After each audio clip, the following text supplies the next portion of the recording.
आज आम देखा विशेष्य पदर किसी क्वेश्चन आंसर करवा। तो प्रथम क्वेश्चन अच्छी आमर नामवाचक विशेष्य को अन्य केउ नाम रे अभिहित करा जाए। ऑप्शन अच्छी गुणवाचक विशेष्य, संज्ञावाचक विशेष्य, वस्तुवाचक विशेष्य, अवस्थावाचक विशेष्य। आमे जानिचे विशेष्य पद को 5 भाग रे विभक्त करा जाए। प्रथमे नामवाचक बा जहाकू नामवाचक कहा जाए ताकू व्यक्तिवाचक बा संज्ञावाचक बोली कहा जाए। देन आसीबो गुणवाचक, वस्तुवाचक, जातिवाचक, क्रियावाचक। ताहेले नामवाचक विशेष्य को आमे संज्ञावाचक विशेष्य बोली कहिबा। सेकेंड क्वेश्चन अछि मु हजारीबाग जेल रे थाए रेखांकित पदटी क्यों प्रकार विशेष्य। मु कहली विशेष्य पद होची 5 प्रकार। कौन कौन? नामवाचक बा संज्ञावाचक, जातिवाचक, वस्तुवाचक, गुणवाचक, क्रियावाचक। एठी देला मु हजारीबाग जेल रे थाए। हजारीबाग जेल गोटे जेल रो नाम को बुझाउची ताले एटा होची नामवाचक विशेष्य। जदि जेल दे थांता जेल ही जाई थांता हमर जातिवाचक, किंतु एटी हजारीबाग जेहेतु देइची हजारीबाग होची गोटे जेल रो नाम, तो सेथिपाई एटा होची नामवाचक विशेष्य। देन देखिबा घंटशिला शिखे चाही से कहंता दियोरे मेलाणी मते। घंटशिला होची कण गोटे पर्वतर नाम, तो एठी ताले एटा कौन हेबो ना नामवाचक विशेष्य पद। उत्तम शिक्षक माने राज्य और जातीय पुरस्कार लाभ करती। रेखांकित होची शिक्षक। जदि एठी शिक्षकंकर नाम देई थांता ताले नामवाचक होइतांता। शिक्षक माने ता माने शिक्षक गोटे जाति, शिक्षक शिक्षयित्री ये सब गोटे जाति, तो एटा होची जातिवाचक विशेष्य पद। तेन देखिबा छात्र माने छात्र मानक अपेक्षा परीक्षा रे भल करिछंती।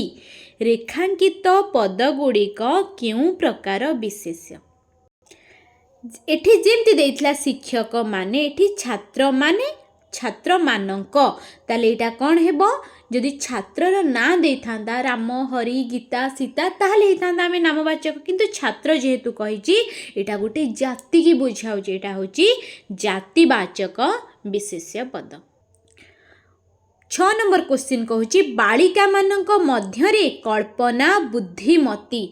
बालिका मानक, बालिका कहिची तो बालिका होची जाति की बुझेबो। कल्पना गोटे बालिकार नाम को कहूची, ताहले एटा कौन हेबो ना नामवाचक। देखिबा जातिवाचक आ नामवाचक कोडी छ। ऑप्शन सी होची हमर राइट आंसर। बालिका हेउची जातिवाचक, कल्पना हेउची नामवाचक। 7 नंबर क्वेश्चन कहूची सारियार गाईटीए थिला तार ना होची नेत। आमे जानिथिबा फकीर मोहनकर 6 माण 8 गुंठ उपन्यास सारिया रे गोटे गाई होची ता ना नेत। सारिया एठी कौन दिला ना हमर एटा नामवाचक। नेत नेत भी होची एठी कौन ना नामवाचक। नेत होची गाईर नाम। गाई जदि कहिथांता ताले जातिवाचक कहिथां, ताले एठी कौन हेबो ना दीटा जाक कौन होची ना नामवाचक। देखिबा क्वेश्चन कोटा होची वस्तु ना, एठी नामवाचक दीटा नामवाचक नहीं, तो एटा कौन हेबो? ऑप्शन डी क्यूनोसिटी नुहे। सारिया होची एठी जनकर ना, नेत होची भी गाईर ना। जदि गाई देई थांता ताले जातिवाचक होइथांता, किंतु जेतुरे नेतटा देइछे एटा होची दीटा जाक होची एटा नामवाचक विशेष्य पद। 8 नंबर क्वेश्चन देखिबा कालिदास को भारतर शेक्सपियर कहा जाए। आमे जानिथिबा इंग्रजी कवि, तो कालिदास को भारतर, तो एमि शेक्सपियर जने नाम, किंतु ना एठी कौन है तुलना करागला। कहा को? कालिदास को शेक्सपियर सहित तुलना कराई, ताले शेक्सपियर एठी होची जातिवाचक विशेष्य। लुहा एक दरकारी धातु। लुहा ताले लुहाटा हेबो कौन ना वस्तुवाचक विशेष्य पद। गुणवाचक विशेष्यर लक्षण कौन?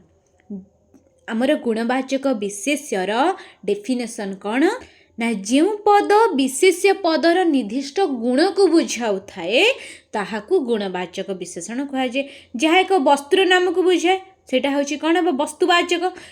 जहाँ जातिर नाम को बुझाए जातिवाचक विशेष्य पद। जहाँ मौलिक पदार्थ को बुझाए तापरे एटा कौन ना जहाँ एक निर्दिष्ट गुणर नाम को बुझाए।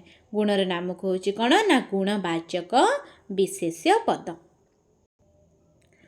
मैत्री प्रीति रे माठी मुठी आमे गढ़िबु जीवन अतुल तुल रेखांकित पदटी केउ प्रकार विशेष्य। मैत्री आउ प्रीति एटा गोटे भाव मनुष्य भितर थिबा एक गुण। मनुष्य कौन करे ना सहानुभूतिशील मनुष्य जो मैत्री प्रीति भाव रे समस्त की बांधिकी रखी दे थाए ताले एटा कौन हम एटा वस्तु हम कि नाई एटा कौन जाति की बुझाउछि कि नाई नामवाचक नाम कौन मैत्री प्रीति ना मनुष्य भितरु सेटा आसे जोटा इंटरनल पावर बोली आमे कही थाउ तो यहाँ हूँ कौन ना गुणवाचक एटा मनुष्यर गोटे गुण समस्ते तो बांधिकी रखी पारती ना स्नेह ममतार तो यहाँ कौन मनुष्य भितर थिबा मैत्री प्रीति भाव। क्रियावाचक विशेष्यर संज्ञा कौन जहाँ जी एक निर्दिष्ट क्रियार नाम को बुझाऊ थाए ता हूँ कौन ना ऑप्शन सी हूँ आमर राइट आंसर। क्रियावाचकर संज्ञा होउची निर्दिष्ट क्रिया बा कार्यर नाम को बुझाए। ताकू पहरिबा जणा नाही रेखांकित शब्दटी क्यों प्रकारर विशेष्य। पहरिबा ताकू पहरिया तो पहरिबा एटा गोटे नाम को बुझाइला ताले एटा कौन हेबो ना क्रियावाचक विशेष। जदि पहरुछि देई थांदा ताले क्रियापद होई थांदा। पहरिबा गोटे कार्यर नाम को बा गोटे क्रियार नाम को बुझाउची तो सेथि पई एटा हैला क्रियावाचक विशेष्य। 14 नंबर देखिबा निर्मुक्तो मध्यरु विशेष्य पद केउ गुडी को बुझाई थाए।